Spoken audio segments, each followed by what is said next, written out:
Welcome back to our channel. One more mini vlog అండి. ఇది వాళ్ళ మార్నింగ్లో తీసిన మినీ వ్లాగ్ అనమాట.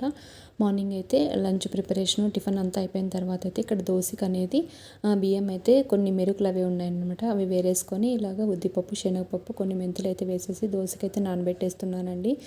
రేపు కొంచెం పునుగులు అయితే వేద్దామని చెప్పేసి. ఇంకా తర్వాత అయితే దోసకి నానబెట్టేసిన తర్వాత కొన్ని గిన్నెలు అయితే ఉన్నాయన్నమాట. మార్నింగ్ ఇడ్లీ సాంబార్ అయితే చేశానమాట. చట్నీ ఇడ్లీ చేసామంటే ఆటోమేటిక్గా కొన్ని సామాన్లు అన్నిటివి మనకి గిన్నెలు అవి పడుతూ ఉంటాయి కదా, ఇడ్లీ ప్లేట్లు అవి మొత్తం అన్నీ కూడా ఇలాగైతే క్లీన్ చేసేసానమాట.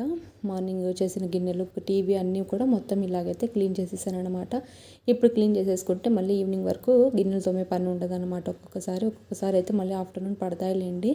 ఇంకా తర్వాత స్టవ్ మొత్తం కొంచెం మెస్సీగా ఉంటే కొన్ని వాటర్ అలాగ చిలకరించేసి క్లాత్తో అయితే తుడిచేసానంటే, డీప్ క్లీనింగ్ ఏం కాదు, ఊరికే జస్ట్ అలాగైతే వెట్ క్లాత్ తుడిచేసానమాట. వాటర్ అయితే కొంచెం చిలకరించేసి ఇంకా తర్వాత అయితే ఎప్పుడు కూడా క్లాత్ అయితే నేను తుడిచేసి వెంటనే బయట అయితే ఆరేస్తాను. ఇంకా తర్వాత కొన్ని బట్టలు అయితే ఉన్నాయండి. 3 days నుంచి ఉతుకుతున్నా కూడా తరగట్లేదు అనమాట మా ఇంట్లో బట్టలు అయితే. ఇంకా అవి కూడా ఉతికేద్దామని చెప్పేసి అయితే నానబెట్టేస్తున్నాను.